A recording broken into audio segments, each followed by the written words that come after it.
Shalom a todos, comentarios del Zohar, Parashat Shelach Lecha. Esta Parashat Shelach Lecha es la famosa porción de la Torá que condenó a todo un pueblo a morir en el desierto sin llegar a la tierra prometida. En este momento es cuando, más allá del becerro de oro y más allá que cualquier otro momento en el cual el pueblo pudo haber cometido algún tipo de transgresión y fue perdonado, en este caso, digamos, el perdón no fue completo. El pueblo tenía una deuda acumulada por estar en un constante estado de rebelión contra Hashem, por no confiar, por no tener fe completa, por no tener emuná, a pesar de que fue la generación dorada, la generación que salió de Egipto, la que vio todos los milagros, la que vio la partición del Mar Rojo, que ninguna otra generación ha visto esto, pues aquí se dictamina que esta generación no tiene el suficiente mérito para entrar a la tierra prometida y por eso se les dictamina 40 años en el desierto. Hashem, si nos retrotraemos a las primeras porciones de la Torá, Hashem le promete a Abraham tres cosas. La primera, que su descendencia iba a heredar la tierra prometida. Eso se lo prometió Hashem a Abraham. La segunda, que los iba a esclavizar en Egipto. También le dijo que su generación iba a pasar por este proceso. Y la tercera, que los iba a liberar de Egipto. Esas fueron las tres promesas bases que Hashem a este pueblo de Abraham le hizo y que pues se fueron cumpliendo de manera consecutiva a lo largo del tiempo. Ahora, el contexto de esta historia es el siguiente, para que entendamos un poco de qué estamos hablando en esta porción de la Torá. Estamos hablando de que están ya cerca a la tierra prometida, lo que hoy es Jerusalén, Israel, que en esa época se llamaba Canaán. Hashem le dice a Moshe que designe un grupo de personas dentro del pueblo que funcionen como emisarios, que vayan y vigilen la tierra, que la miren, ¿cierto? Y que miren cómo es antes de entrar, que se den cuenta cómo es y que ellos traigan un reporte al pueblo para que se den como una idea de a qué se van a enfrentar antes de entrar a la tierra prometida. El reporte que dan estos espías es un reporte negativo, hablan mal de la tierra prometida y esto les cuesta a todos su estadía y su entrada en la tierra prometida. A partir de ahí, insisto, se les decreta que tienen que vagar 40 años en el desierto. Tiempo durante el cual toda la generación de personas mayores de 20 años iban a morir en el desierto. Solamente iba a entrar una nueva generación. Con esta generación que salió de Egipto ya no se iba a contar para absolutamente nada más. Entonces, ¿quiénes fueron aquellos elegidos a inspeccionar la tierra, a fungir como espías? Las cabezas de las 12 tribus de Israel. Lo que hicieron los líderes de Israel en esta porción fue condenar a 600,000 personas a morir y a morir en el desierto y a que nunca llegaran a la libertad. Esto sucede, no sucede propiamente en este tiempo como tal, en esta fecha, sino más adelante, en el mes de Leo. El mes de Leo se llama Ab y sucede específicamente en el día 9 de Ab. Es el día en que sucede esto que se va a relatar hoy en la porción de la Torá. Esto sucede, como digo, el noveno día del mes de Leo, y de la misma forma que los eventos de la Torá como Hanukkah, Pesach, generaron un cierto impacto energético y crearon zonas del tiempo para conectar con ciertos tipos de energía. Entonces sabemos que Hanukkah conecta ¿con qué? Con milagros. Pesach, ¿con qué conecta? Con libertad. Shavuot, ¿con qué conecta? Con inmortalidad. O sea, son las mejores épocas del año para conectar con estas fuerzas energéticas. Pues bien, lo que estos tipos hicieron en esta porción fue lo que creó una fecha que es la más negativa de todo el calendario hebreo, que es el 9 de Av. El 9 de Av de ahí en adelante siempre va a ser un día, por así decirlo, negro, va a ser un día complicado para el pueblo de Israel. Siempre han pasado cosas por demás que negativas el 9 de Ab. Entonces, para ir como teniendo como un contexto, el 9 de Ab fue el día en que se destruyeron los dos templos, fue un 9 de Ab. La Inquisición fue instaurada y empezó a tener práctica un 9 de Ab. La solución final en Alemania en la Segunda Guerra Mundial también fue firmada un 9 de Ab. O sea, el 9 de Ab siempre es un día para, estar tristes y para recordar asuntos no tan agradables. Se convirtió históricamente en un día de destrucción y es un día de destrucción a causa de 10 personas.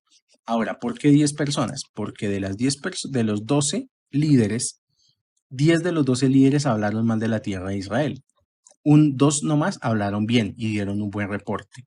Entonces, por eso se habla de que por culpa de 10 cabezas, toda la historia cambió y se generó una zona en el tiempo de mucha negatividad. Hay que recordar en la Parashá Naso que los censos que se hacían en la Parashá Naso empezaban por las cabezas de las tribus. Entonces, lo que hace la cabeza repercute en todo lo demás. Esa es como la primera gran conclusión de esta porción, que la cabeza es como lo más importante. Y por cabeza hay que decir que, por ejemplo, en la vida diaria, ¿qué es cabeza? Por ejemplo, el padre de familia, el líder de la casa. Si la cabeza está bien, todos van a estar bien. Si la cabeza no está bien, va a haber problemas, caos, la familia va a tambalear. Muchas veces los problemas en una casa entran porque la cabeza se desestabilizó. Ejemplo, si la cabeza del hogar va y se consigue una amante y trae energía extraña a su casa, pues ese es el caos que se va a vivir en esa casa. ¿Por qué? Porque el que falló fue la cabeza. Y aquí nos está diciendo esta porción lo mismo, que las cabezas son fundamentales porque son el reflejo del pueblo. O sea, no es que sea injusto, sino que la cabeza es la que está representando a todos los demás. Ahora, dice aquí la porción. וידבר השם אל משה לאמור, שלח לך אנשים ויתורו את ארץ כנען אשר אני נותן לבני Israel איש אחד. Que traducido vendrá a ser algo como, y habló Hashem a Moshe diciendo, envía para ti hombres importantes y que exploren a la tierra de Canaán, a la cual yo he de entregar a los hijos de Israel. Aquí cuando uno empieza a leer estas porciones que traen muchos secretos, son muy importantes, y empieza a analizar cosas como cuáles. Cuando hay una avanzada militar, generalmente no se mandan a las cabezas al frente de batalla. O sea, si uno, digamos, ve películas de guerra, de estrategia militar, generalmente las cabezas se quedan atrás, esperando lo que va a ser la caballería, la infantería, como la primera línea de batalla, que generalmente son como los más bajos en rango y en capacidad de un ejército. Y aquí es todo lo contrario. Aquí nos está diciendo la parashá es que en lugar de mandar a los soldados rasos a buscar información, mandaron a los 12 generales de las tribus de Israel. Esto porque es así. La propia parashá dice, Shelach leja, significa, manda para ti hombres. Esto tiene, digamos, una sintaxis que hay que ir entendiendo.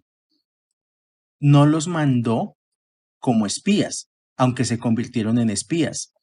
Los mandó como turistas, porque la sintaxis de lo que nos está diciendo Shelach leja es para que vayan a turistear la tierra. Esto es importante, o sea, de aquí es, digamos, de donde más información importante se va a sacar en esta ocasión, de entender el punto de que era turistear. Pero el término turistear lo vamos a tomar más adelante, porque va a ser como, digamos, la lección más importante de esta porción. Voy a continuar. Moshe toma en el desierto de Param, como Hashem le dijo, un grupo de hombres, pero los hombres que tomó fue a los príncipes de las tribus. Si bien no había reyes, tenían una forma de vestir y unas maneras como cabezas, como si fueran reyes. Andaban con capas, como si tuvieran un grado de nobleza. O sea, ese era el nivel de las personas que Moshe, perdón, mandó a que fueran a investigar qué estaba pasando en esa famosa tierra prometida. Ahora, cada tribu de estas era muy poderosa, en sí casi como una nación.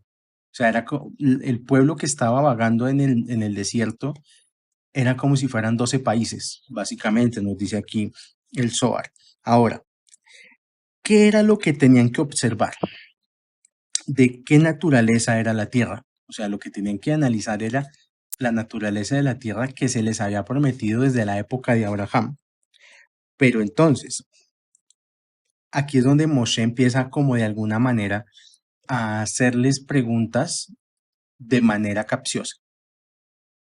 Aquí dice Moshe, fíjense cómo es el pueblo que habita en esa tierra. ¿Son débiles o son fuertes?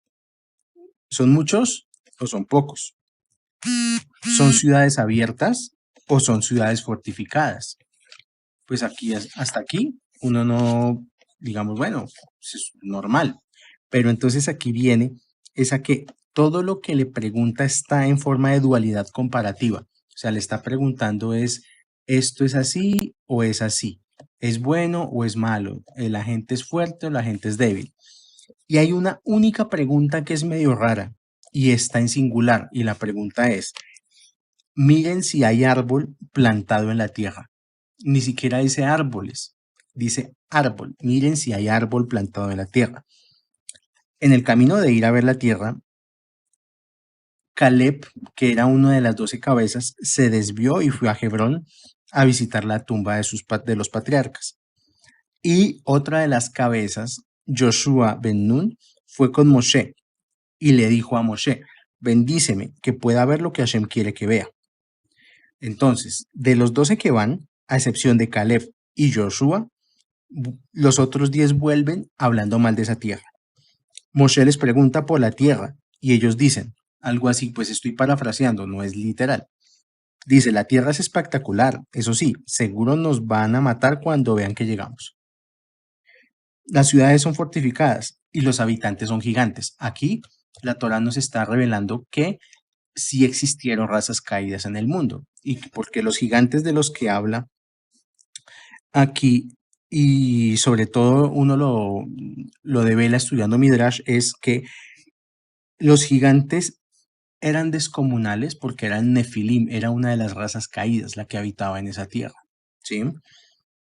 Y no solamente ellos eran descomunales, sino que los frutos de la tierra también eran descomunales, o sea, no era el mismo tamaño de una uva de la que nosotros conocemos al tamaño de una uva o de un racimo de uvas que había en la tierra de Canaán, eran racimos demenciales, gigantescos. De acá surge, inclusive, de acá podemos analizar la alhaja de hacer Birkat Hamazon. El Birkat Hamazon es un rezo que se hace con pan, después de haber comido pan en una comida, y es para bendecir los alimentos, para bendecir comida y para atraer parnasá, para atraer sustento. Cuando uno come un trozo de pan del tamaño de una aceituna o más grande, se dice que uno puede hacer Birkat Hamazon. Y el peso de este pan debe ser de aproximadamente un huevo. Entonces, aquí es donde uno se pregunta, bueno, ¿por qué la halajá me dice, ¿es una aceituna o es un huevo? ¿Cómo me está diciendo la halajá que puedo comerme un trozo del tamaño de una aceituna, pero que tiene que pesar igual que un huevo? La explicación es la siguiente. En la tierra de Israel, cuando hay bendición, cuando había bendición, en ese momento que llegaron los espías a la tierra de Israel, las aceitunas tenían el tamaño de un huevo. También cuenta la Cábala que los habitantes de esta tierra prometida eran, como se dijo anteriormente, Nefilim. Ahora, ¿qué son los Nefilim? Mezcla de ángeles caídos con hombres. eh, digamos que eso se estudia con más profundidad en la porción de Bereshit, el estudio de las razas caídas. Lo que sí se puede decir en este momento es que toda la mitología griega aquí cobra valor, porque toda la mitología griega relata la existencia de estos seres. Cuando se hablan de cíclopes, de gigantes, de seres amorfos, de seres mezcla de animal con humano, eso no salió de la nada, eso es porque los moradores de la Tierra en su momento los veían y existieron. Bien, eh, pero volviendo al tema, el caso es que em, empiezan a dar el mal reporte, empiezan a decir que la Tierra es hermosa, que la Tierra es maravillosa, pero que ellos medio se asoman y los van a matar. Y empiezan a llorar. Y el caso es que en medio del llanto dicen que incluso es mejor volver a Egipto.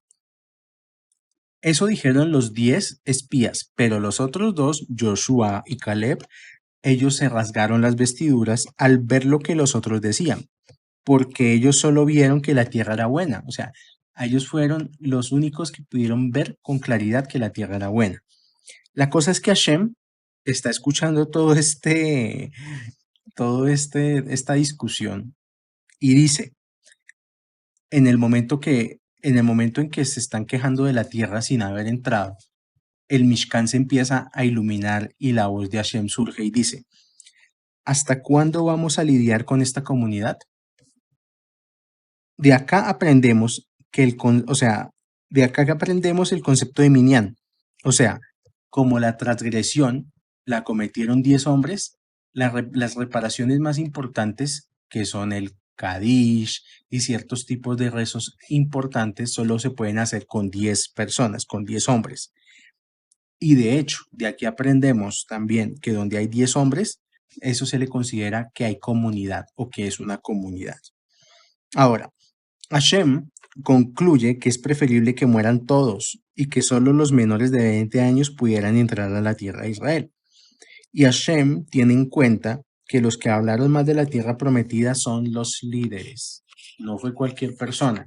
No es como cuando en redes sociales todo el mundo critica al presidente. Aquí fueron personas importantes. Es decir, los que hablaron más de la tierra de Israel son los representantes de todo un pueblo que los ungió con ese cargo.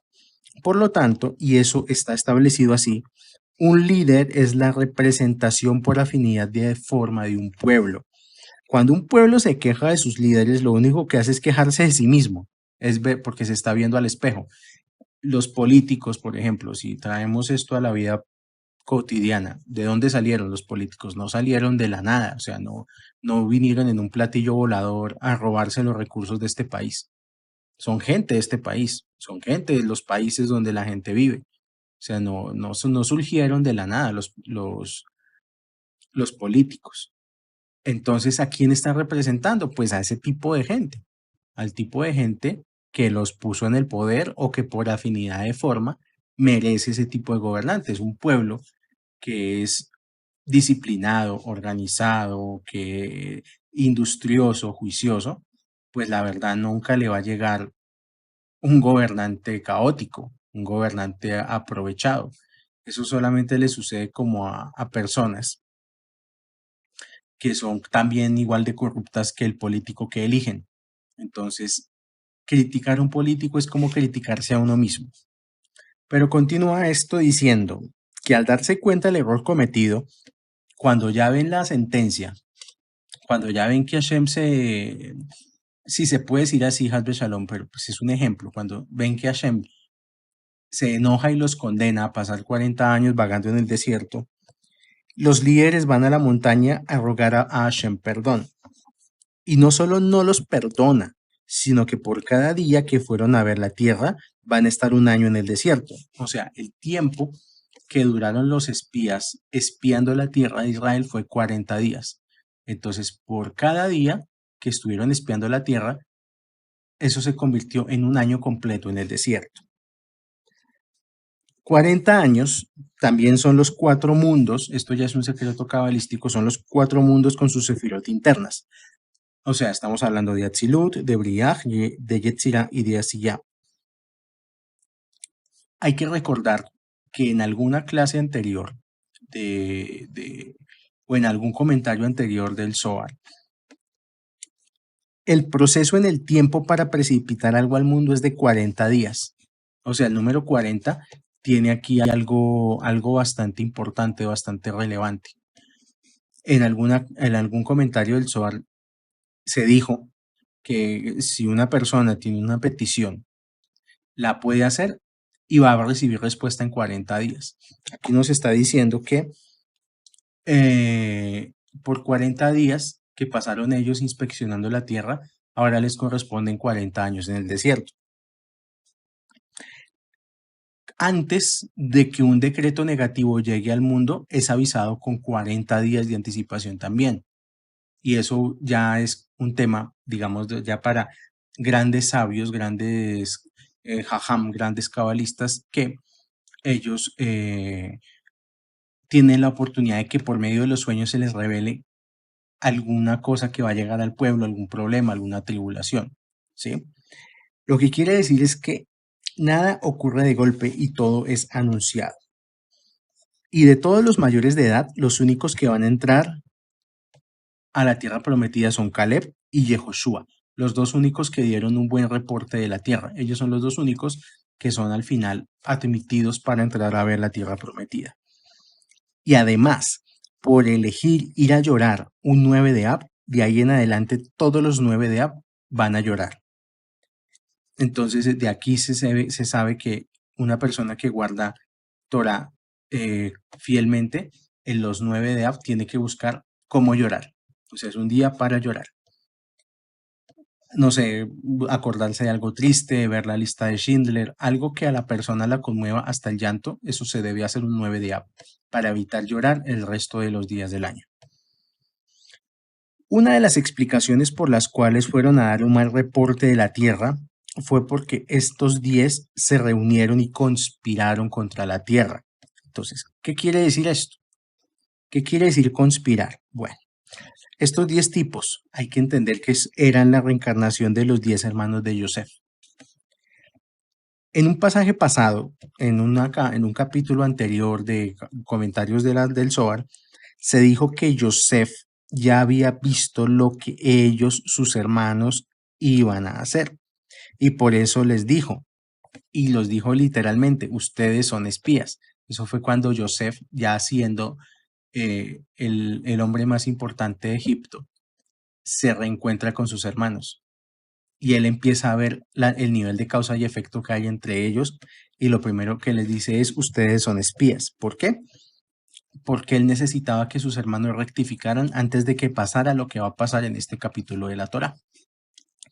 Ahora, como Yosef representaba a Yesod, lo que los hermanos iban a hacer se podía prevenir dependiendo de la situación previa de lo que sucedió entre Yosef y la esposa de Potifera. Entonces, ahora, ¿qué tiene que ver Yosef con la esposa de Potifera? Recordemos que él tuvo una prueba muy fuerte, hablamos de Yosef, en la que él fue intentado ser seducido por la esposa de Potifera, una mujer sumamente hermosa, y él, al haberse restringido de acostarse con ella, al haberse restringido de cometer esa transgresión, es cuando se le conoce como Yosef Sadik, Yosef el Sadik. Bueno, hay que entender algo. Luego, más adelante, mucho más adelante de este episodio entre Yosef y esta mujer que lo iba a seducir, más adelante son sacrificados los 10 grandes sabios por el emperador romano. Se dice que el emperador los llamó a rendir cuentas por la venta de Yosef como esclavo. O sea, la causa por la cual a estos 10 grandes sabios los sacrifican o los asesinan es por el pecado de los hermanos de Yosef. De alguna manera, el emperador se había enterado que la pena por vender a un hermano era la muerte. Y ya sabemos que los hermanos de Yosef vendieron a Yosef. Ninguno había muerto en esa encarnación. O sea, pasó lo que pasó, le hicieron a Yosef lo que le hicieron a Yosef. y ninguno murió, porque Joseph los había perdonado. Entonces ahí es cuando cuando el emperador romano replica, ¿acaso quién es Joseph para perdonar? Estas son leyes de causa y efecto. Alguien tiene que pagar. Invalidó de alguna manera este suceso del perdón. Ahora, de estos 10 grandes sabios, Rabí Akiva pide 3 días para consultar. Regresan después de los 10 días, 3 de los 10 grandes, y ellos se ofrecen como sacrificio para pagar. Ahora, los 10 grandes sabios eran seres que podían incluso resucitar muertos y se dejaron asesinar. O sea, los 10 grandes sabios no eran cualquier persona. Ellos entendieron el sentido de lo que iba a pasar y de lo que estaban haciendo. Y entendieron la ley de causa y efecto que había detrás.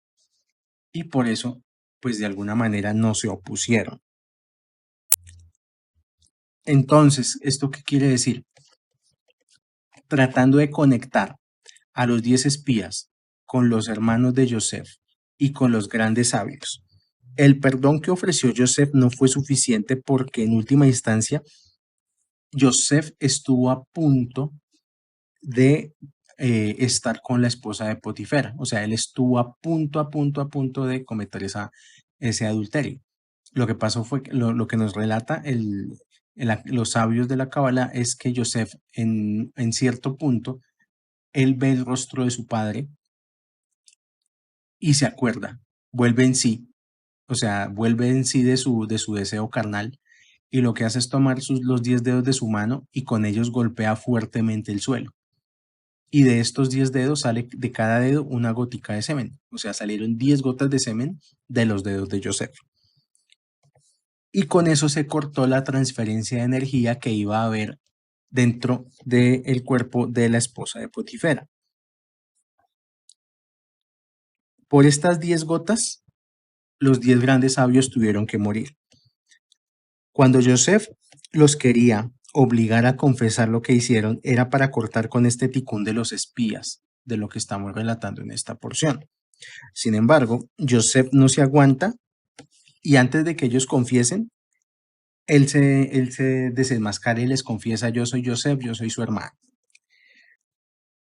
Ahora, así como los 10 grandes sabios, y así como los 10 los espías, los hermanos de Joseph eran profetas, eran seres muy elevados. Y pudieron ver que una vez entraran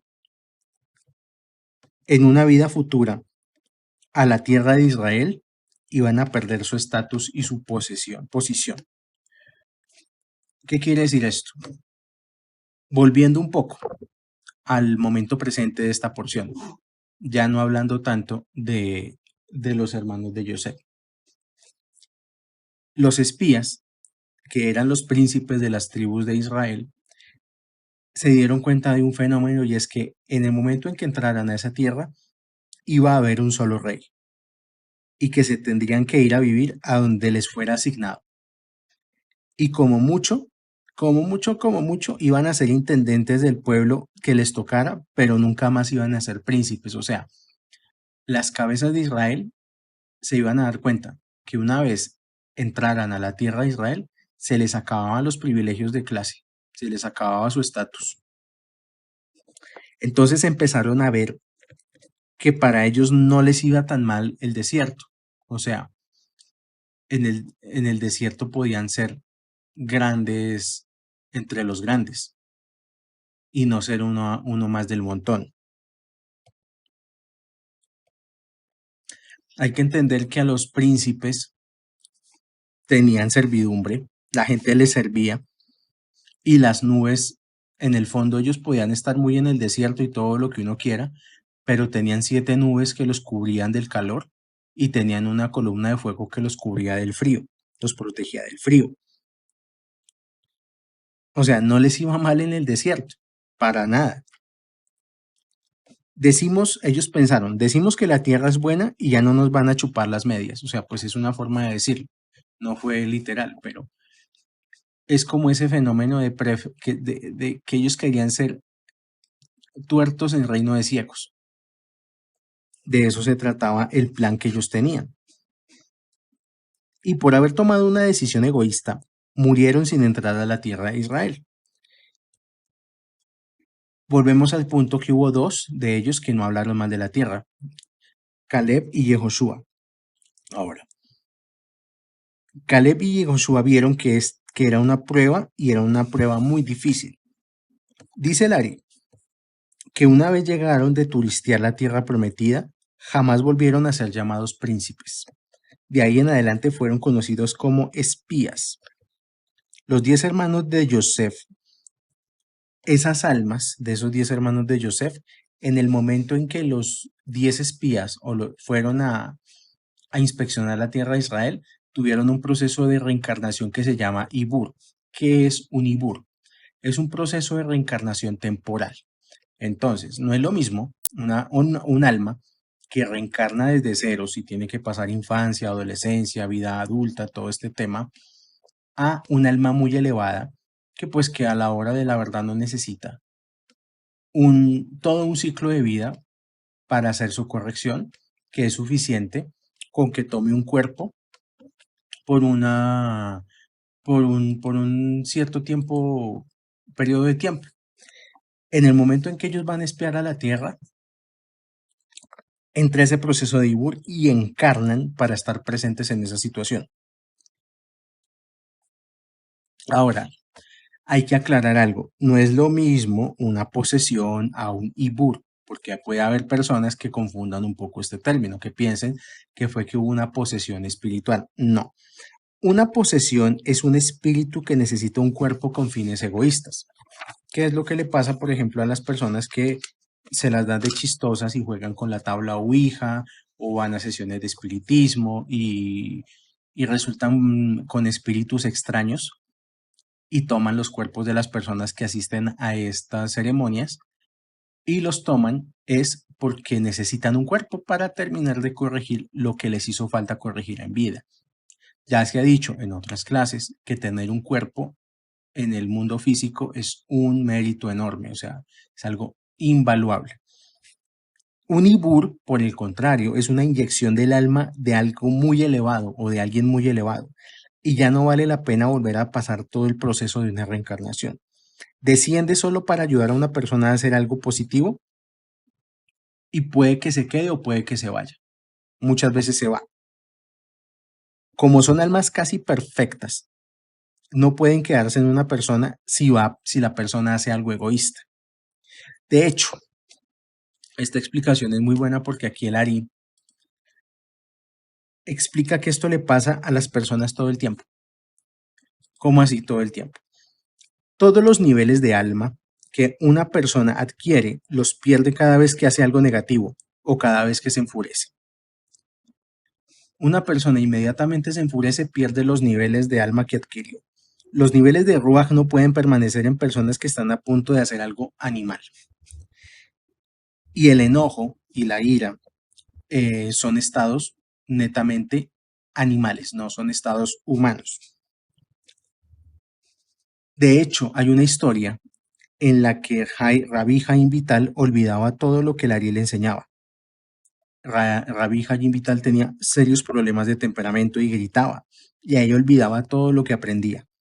El Ari lo llevó a una mikve en Galilea para quitarle ese espíritu de enojo, y cuando dejó de enojarse, empezó a recordar todas las enseñanzas. O sea, una persona de nada le sirve madrugar, estudiar Zohar, rezar, ponerse talit, si tiene un mal temperamento, porque inmediatamente se enoja por cualquier cosa, inmediatamente los niveles de alma que ganó se los acaba de perder. Y por eso es que hay personas que pasan mucho tiempo de su vida en un estado neutral, o sea, ni avanzan ni retroceden, están todo el tiempo como en lo mismo. Son la misma persona todos los años. Es por esto, porque todo el tiempo están para adelante y para atrás, para adelante y para atrás. Y de hecho, por esta razón, a ciertas personas que hacen cosas malas se les dice que son desalmadas. ¿Qué persona tan desalmada? Pues sí, es realmente desalmada porque no tiene alma. Ahora, terminando esta explicación, ya empezamos a ver un poco las conclusiones de estos comentarios. El primer antídoto para recuperar lo que hemos perdido es ver la vida como turistas. ¿Se acuerdan que al comienzo de los comentarios se dijo que ellos veí que lo que le pidió Moshe a los 10 príncipes fue que fueran a turistear? Aquí vamos a ver por qué. Ser turista es saber que nos vamos a ir de ahí. Cuando una persona está atrapada en un lugar, lo primero que despierta es el ojo crítico, es el ojo de espía. Entonces pongo el ejemplo. Una persona que vive en cualquier ciudad de Latinoamérica, cualquiera. Esa persona, como ya está acostumbrada a esa ciudad, todo lo ve malo. Ay, estas calles no sé qué, ay, el agua sí se más, ay, el aire, los trancones. La persona que es espía todo el tiempo está criticando el lugar donde vive. En cambio, llega un turista y al turista le parece todo maravilloso. Y puede el turista estar en la India, que es uno de los lugares más pobres del mundo, pero el turista está fascinado porque le parece todo tan pintoresco, tan colorido, hasta piensa que se puede ir a vivir ahí. Y resulta que en la India hasta las vacas sagradas se mueren de hambre. Los turistas lo ven todo lindo. Los turistas no le ponen problema a nada, se toman fotos en todas partes. Y de cualquier lugar, de cualquier posilga, ven lo mejor del mundo. Hay gente que vive la vida entera viendo como espías, viendo todo lo que los demás hacen mal. Entonces ya no es solamente ser espías de una ciudad o del lugar donde uno vive, criticar todo el tiempo el país, este país esto, este país lo otro, sino también y más crítico cuando ya una persona se vuelve espía es de los demás, que solamente ve lo negativo en la gente. Todo el concepto de ser espía es ver que hace mal otro. Nadie contrata, por ejemplo, a un espía para que averigüe cosas buenas. O sea, si alguien contrata a un espía, necesito que me espíe a mi mujer porque tengo sospechas. O sea, la persona que contrata a un espía no es para que el espía le diga cosas buenas de su mujer, sino para que le diga lo malo que está haciendo. O viceversa, puede pasar al contrario. De hecho, si nosotros nos ponemos a pensar que nosotros somos seres de paso en este mundo, pues nosotros a la hora de la verdad somos turistas. Aquí no nos vamos a quedar, nada nos vamos a llevar y de aquí nos vamos a tener que ir sí o sí en algún momento.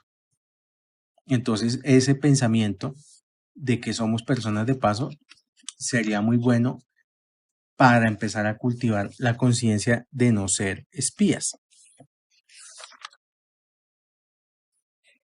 Sigo. Como se comentó anteriormente, Moshe le pregunta a los espías, pero les pregunta induciendo dualidad.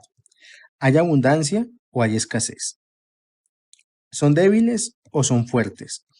Y por último les pregunta, ¿hay árbol en singular? Cuando él les pregunta si hay árbol, él se está refiriendo al árbol de la vida.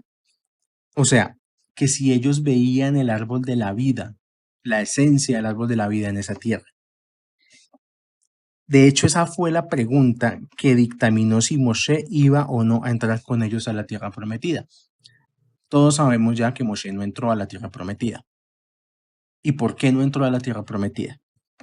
Porque si Moshe entraba a esa tierra con un pueblo inmaduro, la luz que iba a descender al mundo iba a aniquilar a todos los seres humanos del mundo. Entonces uno se tiene que empezar a preguntar, y esta es una, digamos que la pregunta más importante de estos comentarios. Si a nosotros nos mandan a ver algo, ¿qué es lo que vemos del mundo? ¿Qué es lo que vemos de la gente? ¿Qué es lo que vemos de la vida? ¿Qué es lo que vemos del país? ¿Qué vemos? ¿Vemos todo el tiempo pura porquería o estamos viendo lo bonito que tienen las cosas? De todos los grandes personajes de la historia del mundo, el único que ha sido recordado y que la gente sabe dónde está su tumba es Abraham. Y lo de Abraham ya pasó hace más de 4.300 años. De hecho, nosotros ni sabemos dónde enterraron a nuestros bisabuelos. No sabemos quiénes eran, pero sí sabemos quién era Abraham. Muchas veces uno piensa que uno va a ser recordado o que sus generaciones lo van a recordar y nada, pura mentira. Uno está de paso en este mundo, pero el único que sí es recordado fielmente es Abraham. ¿Por qué fue esto? Abraham se la jugó toda y se jugó hasta su vida por intentar salvar gente básicamente mala. Y esto fue lo que pasó, una de sus pruebas, que fue defender a la gente de Sodoma y Gomorra. Todos sabemos lo que pasó con Sodoma y Gomorra, pero pues igual Abraham se jugó hasta lo último para que a Sodoma y Gomorra no la destruyera. Hoy en día la gente ve gente mala y lo único que piensan es que habría que matarlos a todos. O sea, una persona entra a redes sociales y eso es como la caneca de la basura y solo hay negatividad verbal y solo se piensa en que estos inmigrantes esto, estos de esta región lo otro, estos de esta otra región sí sé más. Y sobre todo hay mucha gente que piensa que la solución es que un cierto pueblo desaparezca. Un estudiante de Torah y Kabbalah se tendría que comportar como si fuera un nieto de Abraham. O sea, por eso traigo a colación a Abraham. Y un nieto de Abraham entonces no puede ver hacia la gente. Y eso también lleva a esta reflexión, que es hay que saber mandar a la gente. Cuando uno manda a la gente, uno tiene que empezar a pensar si uno está siendo tendencioso con esa persona. O sea, hay gente que manda a hacer algo a los demás, pero los manda con la intención o de sacar lo mejor de esa persona o de sacar lo peor y que se equivoque. Hay gente que, por ejemplo, si quiere dañar a alguien, si quiere hacer que alguien sienta vergüenza, si quiere dañar la reputación de alguien, lo pone a hacer algo que no está capacitado para hacer y sabe que esa persona se va a equivocar y sabe que esa persona va a hacer un mal trabajo o va a hacer algo malo, que es también un poco esta reflexión. Hay gente que, por ejemplo, no tiene paciencia y por eso también da malas instrucciones a los demás. Cuando alguien tiene la posición de jefe, sabe o debe saber con qué recursos cuenta. Y por recursos, estamos hablando de personas.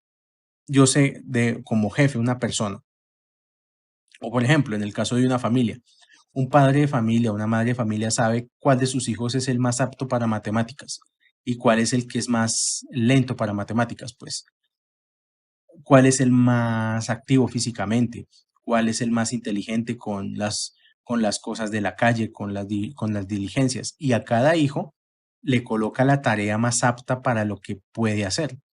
Pero hay personas que no son así, hay personas que deliberadamente envían a otros a que se equivoquen, a que cometan errores.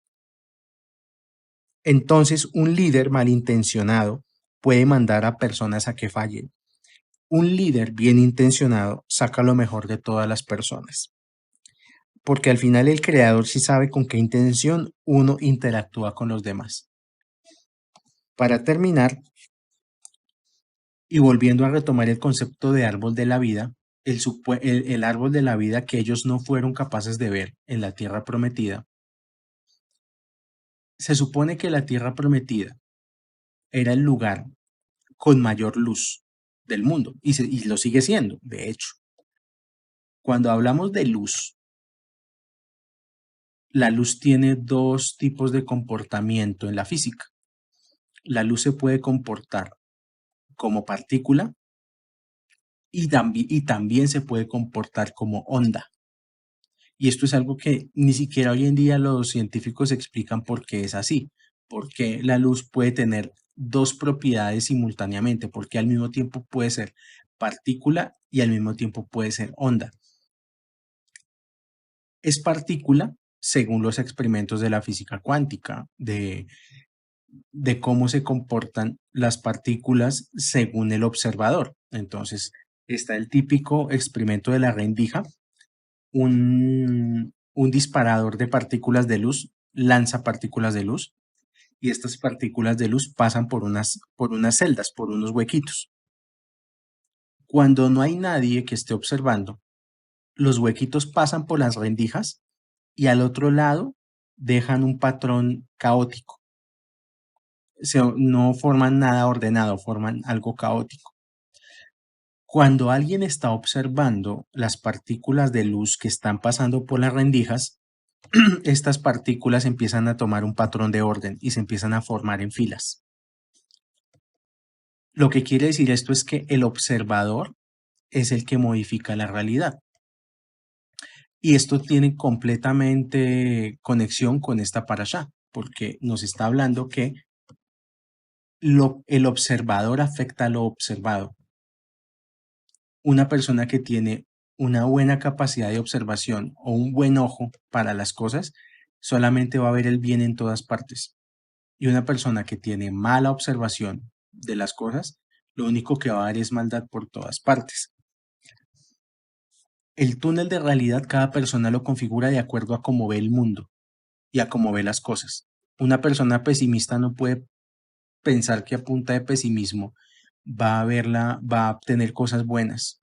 Al contrario, todo lo va a ver malo y a todo le va a ver el feo. Pero entonces también, así como el observador modifica las partículas y modifica la luz, hay que entender que la luz también tiene el comportamiento de onda y la onda que genera amplitud. Y por eso la luz viaja a través del espacio, por eso la luz se puede medir en años luz, por eso todo lo que se sabe en astrofísica, etcétera, etcétera, etcétera. ¿Qué quiere decir que la luz tenga amplitud? Que lo que nosotros observamos le damos una forma y esa forma va a perdurar en el tiempo. Por eso es que el haber dado un mal reporte de la tierra prometida generó que de aquí en adelante y hasta nuestros días, el 9 de Ab sea el día más negativo de todo el año, porque estamos recogiendo la onda luminosa de ese suceso tan difícil, de ese suceso tan negativo. Muchas veces las personas quieren cambiar su vida, pero la quieren cambiar de golpe y eso es imposible, porque una persona cuando está en un proceso de corrección espiritual, de alguna manera, parte de ese proceso tiene que ver con recoger y rectificar toda la luz que ha emitido de manera negativa, todas las ondas de luz que ha ido dejando regadas por todas partes de manera caótica. No es tan fácil como decir simplemente yo ya recé, entonces ya quiero que me cambie la vida, o yo ya guardo Shabbat, entonces ya quiero dinero, o yo ya como kosher, entonces ya quiero que mi pareja me respete, o cualquier otra cosa que la persona quiera. Todo es un proceso y una persona que está en un proceso espiritual no solamente tiene que limpiar el desorden que ya hizo en su propia vida, sino tiene que evitar generar desorden nuevo. ¿Para qué?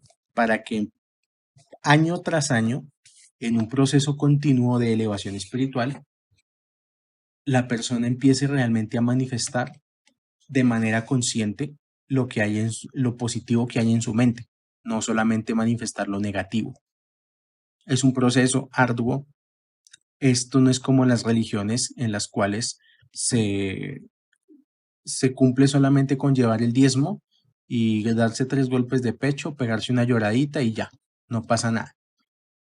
En el camino espiritual hay que trabajar y trabajar sobre uno mismo.